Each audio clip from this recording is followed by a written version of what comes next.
There are certain people who make rooms quieter when they walk in, not because they're loud or because they've caused any trouble, not because they carry some visible authority. They walk in and something in the invisible architecture of the social space shifts. Conversations recalibrate, people become slightly more careful. Someone who was performing ease a moment ago is now doing it a little more deliberately, and the person who caused all of this usually has no idea it's happening. What they do know is this: relationships have a ceiling they can't explain. People who seem to seek them out will eventually introduce distance without accounting for it. They've been called too intense, too perceptive, too something by people who couldn't finish the sentence. They've watched friendships arrive warm and then cool in ways that had nothing to do with what happened between them. If this sounds familiar, here's what I want to offer. Carl Jung spent decades mapping the psychological structure beneath exactly this kind of experience.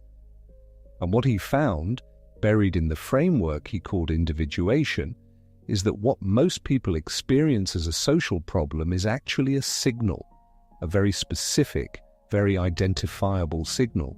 And the people who can't be comfortable around it aren't responding to something wrong with you. They're responding to something they haven't done yet.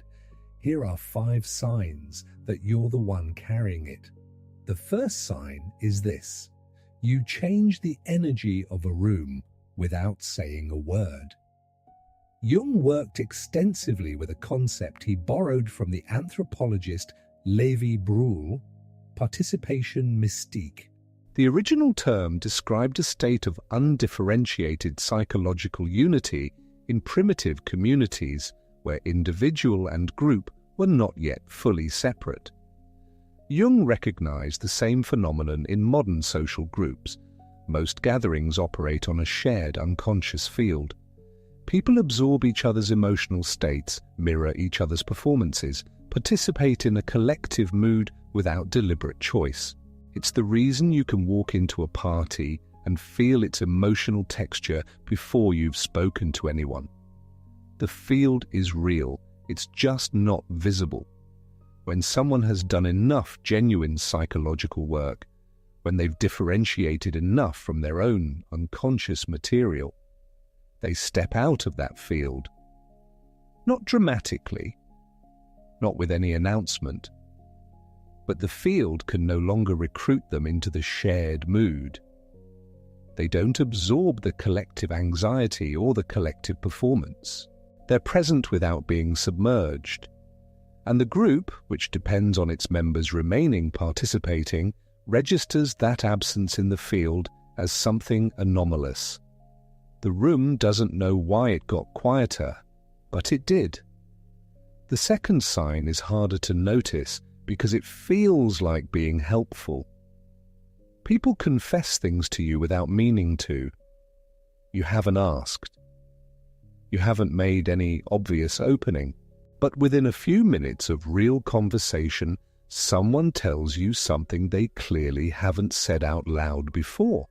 They look slightly startled at themselves when it comes out. I was coming down a trail in the Blue Ridge a few years ago after a long morning alone, ran into someone I knew from town, vaguely, the kind of acquaintance you exchange nods with at the farmer's market. Within about 4 minutes of walking side by side, he told me something about his marriage that had clearly been sitting in him for months. I hadn't asked about his marriage. I hadn't done anything to create that opening. What Jung's work on projection helps explain, most social interaction is organized around mutual projection. You're partly experiencing me through your own unconscious material, and I'm doing the same to you. But when someone has integrated enough of their shadow that they're not actively projecting onto you, something shifts. You stop functioning as a screen for other people's material. Their projections have nowhere to land. And in that absence, that strange gap where their reading of your hidden agenda should be, something undefended surfaces instead. They tell you the truth because they can't locate what you want from them. The absence of an agenda creates a pressure toward honesty that most social environments never produce. It's not a skill, it's a byproduct of having done the work. The third sign is the one most people find most confusing. You are simultaneously sought out and quietly avoided, often by the same person. They initiate contact, respond quickly, seem to want proximity, and then without explanation they create distance, hostility, just a ceiling, a point at which the closeness stops deepening and starts managing itself. This is the projection mechanism working in the opposite direction. When someone is in the presence of a person who has genuinely integrated their contradictions, who carries their light and their darkness without performing either, it mirrors what the other person hasn't done yet. Not judgmentally. The mirror doesn't intend to reflect. But if you're standing in a room with a mirror and you'd rather not look at yourself right now, the problem isn't the mirror. People can only tolerate so much of that kind of reflection before something in them engineers a retreat. They don't know they're doing it. They call it needing space or feeling overwhelmed or circumstances. What's actually happening is that your coherence has asked something of them that they weren't ready to answer. You're not threatening them. You're just visible in a way that makes their own invisibility harder to maintain. The fourth sign happens specifically in conversation. People explain themselves to you without being asked.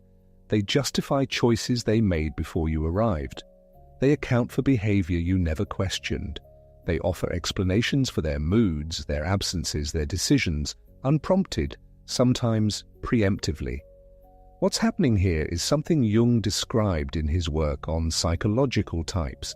Most social dynamics run on assumption and performance. I'm reading your performance, you're reading mine, and we're both adjusting accordingly. When someone can't locate your performance, when they can't detect what role you're playing or what you want from them, they fill the vacancy with their own. The explanation is an attempt to manage a response they anticipate but can't predict.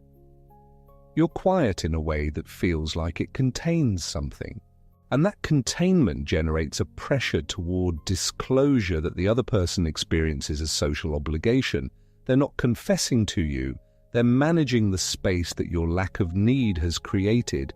It's subtle, but once you see it, you'll notice how often it happens. The fifth sign is the most direct, and it's the one Jung was most explicit about.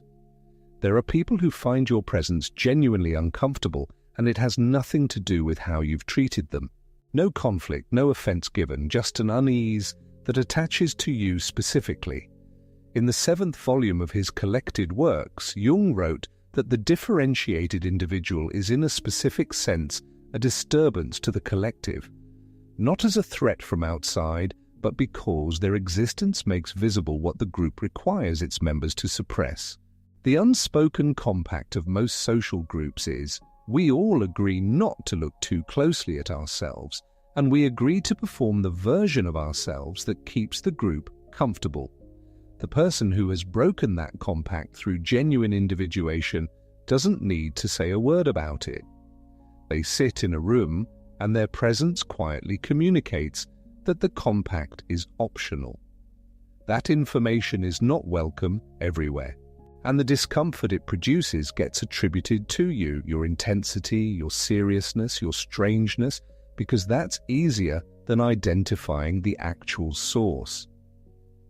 Here's what I want you to hold on to, because this is the part that matters. Jung was very clear that individuation, the genuine process of becoming who you actually are, as distinct from who the collective needs you to be, is not comfortable, and not just because it requires confronting your own shadow. It's uncomfortable because it changes your relationship to the field around you. The further you go into your own real nature, the more precisely your signal diverges from the undifferentiated field that most people are still part of. That divergence will cost you things. Some relationships will find their ceiling early, some rooms will lose their ease when you enter them, some people will create distance without words and without explanation.